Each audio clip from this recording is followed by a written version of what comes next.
Joining me now, Republican Congressman Adam Kinzinger, an Air Force veteran who served in Iraq and Afghanistan, and did many of the veterans who will be here tonight asking questions of Donald Trump and Hillary Clinton. First to you, Congressman, you came out of the conventions after the way Donald Trump spoke about the Khans and the Gold Star family, saying that you could never vote for him, you could never support him. Tell me now, listening to this speech, does this change your mind about Donald Trump as we sit here on this very windy flight deck on the Intrepid Museum? Yeah, no, look, I've never said I was a never Trump guy. I did say, though, that he was crossing a lot of red lines, and I think that still holds true.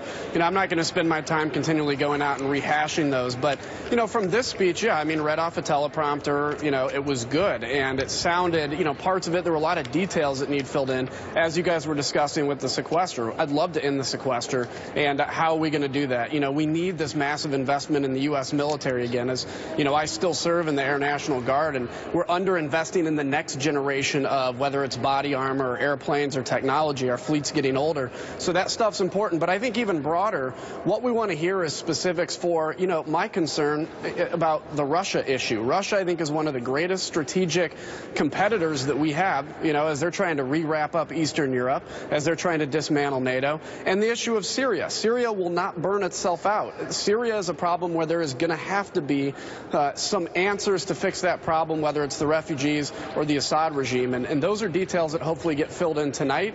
We'll see.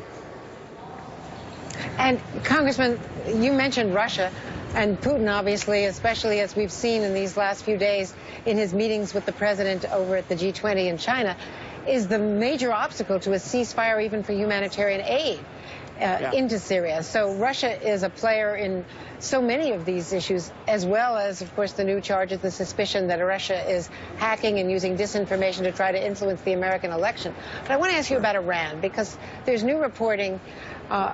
We've known the basics of the $1.7 billion in Iranian money that was going to be repaid, but we didn't know the details, the cash payments, the fact that $400 million was paid the very day, in fact, before the Americans were released in January. Now we know that another $1.3 billion went back to Iran.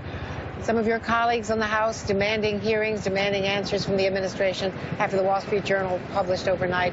Your take on all of this? Yeah, look, I think a lot of these details were swept under the rug and not released when Congress had an opportunity to vote this up or down. And all Republicans held and voted against this deal.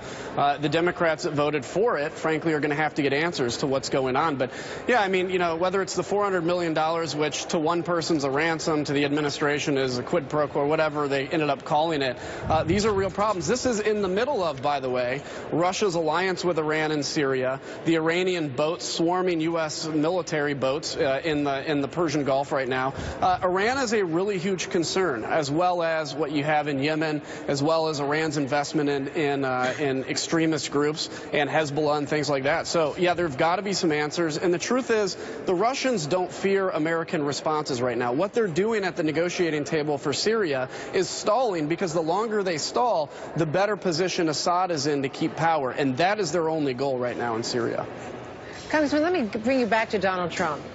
We've seen him on teleprompter. Tonight we'll see him off teleprompter responding to questions.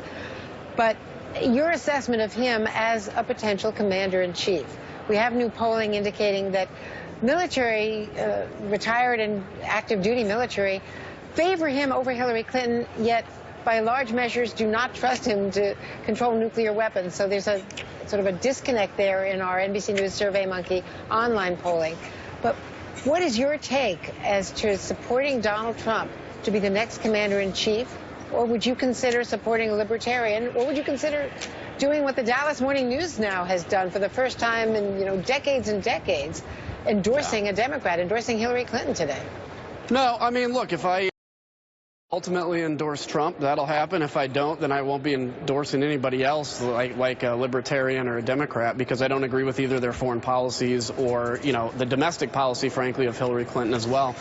You know, libertarians, when you talk about foreign policy, they're basically counter to what I think America's vision is, which is to be an example to the world of self-governance. And they're more of a retreat in isolation, which I don't obviously agree with. So, look, I'm hoping that Donald Trump tonight, off script, is able to articulate a foreign policy policy that's agreeable. And it may not, foreign policy may not be the one issue everybody's paying attention to, but I think it is among the most important jobs of the commander-in-chief, because it is the only power the commander-in-chief have that is relatively unchecked by Congress. Congress can check on domestic policy, but on foreign policy, the commander-in-chief basically has autonomous, as he or she should. As always, Congressman, thank you so much. It's great to have your perspective today. We really appreciate it. You bet. And thanks. The congressman is perfectly teed up. What is at stake tonight? This is